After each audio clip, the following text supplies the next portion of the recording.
Hey everyone, I hope you've had a good week. My name is Jake with Jake Trades and Invests, and we're going to do our weekly recap of the commodities markets as well as some of the indices. So let's jump right into our charts like we usually do.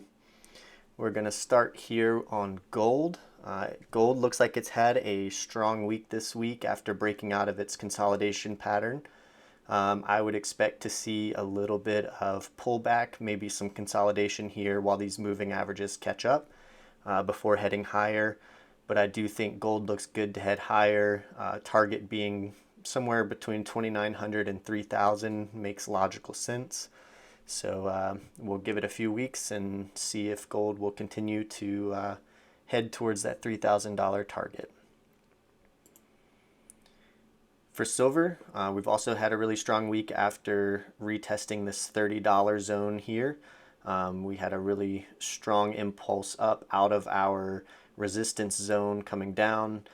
Much like gold, I would expect maybe a little bit of consolidation, maybe some back test, retest of this area here while the EMAs catch up before continuing to head higher. But overall, silver is looking really strong.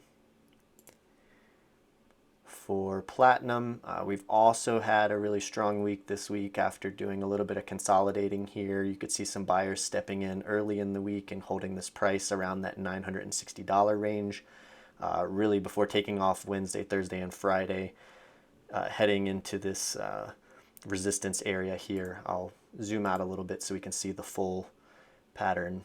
So you can see we've been testing this zone up above for quite a few years now. So maybe this will finally be the last push we need to get the momentum to get up above this resistance zone. Maybe it'll test the 1100 area, kind of pull back, consolidate for a little bit, and continue higher. But platinum is looking really strong in the short to medium term. We'll zoom back in on copper. Copper's starting to follow suit with the rest of the metals.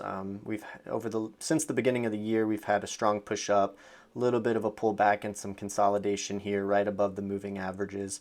So as long as this price area holds, I would think that price will continue to break out of this zone overhead and again head towards the 480 to 490 resistance area in the short to medium term.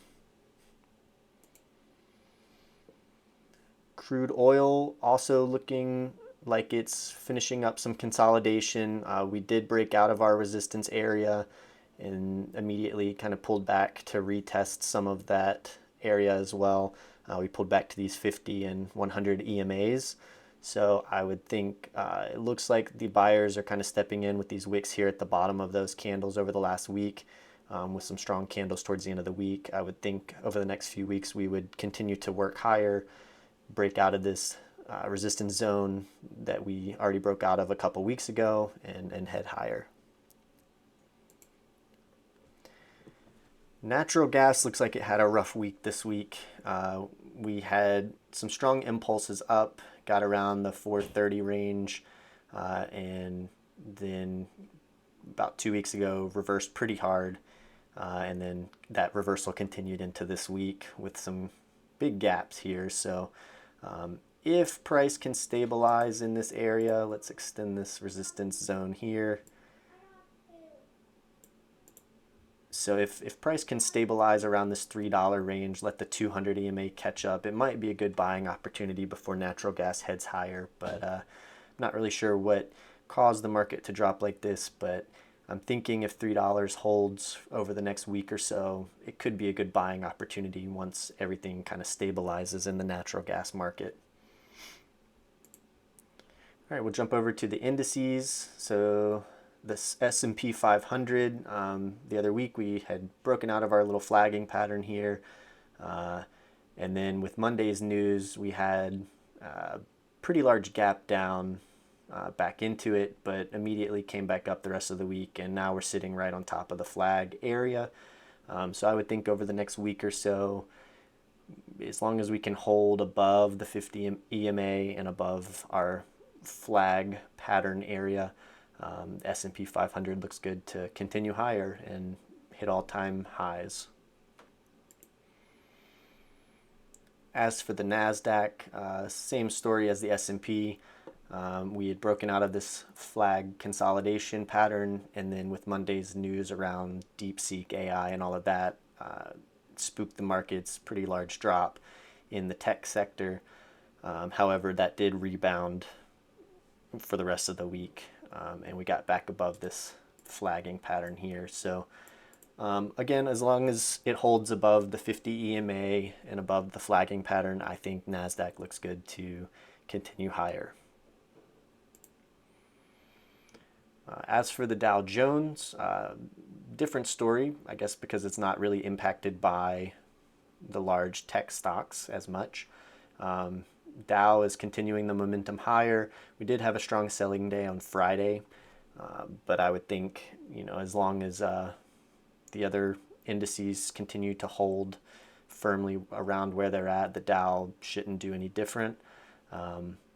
It may pause here and allow these EMAs to kind of catch up before continuing higher. It may pull back a little bit, but overall the Dow looks really strong and looks good to continue higher to new all-time highs. All right, the Russell 2000, similar to the Dow, we had a strong week the week before last, and then we've just kind of been consolidating sideways over this week. We may have some pullback. There's a pretty large gap in this area here. We could see a pullback to fill that gap before continuing higher, but overall, I think if it does pull back down towards this 200 EMA, the Russell 2000 could be a good buy for the short to medium term to continue its momentum up. And we'll finish here with Bitcoin.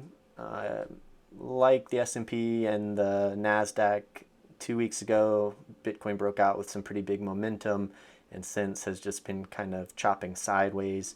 I would think as long as Bitcoin can hold above the $100,000 level, it looks good to head higher. So that's all I have for this week. If you like the content and find any value in it, please hit the like button, subscribe to the channel. I'm doing weekly videos giving recaps and giving my opinion on where I think the markets are headed. So please, if you're finding value, like, subscribe, leave a comment, and share these videos. I really appreciate it, and we'll see you again next week. Thanks.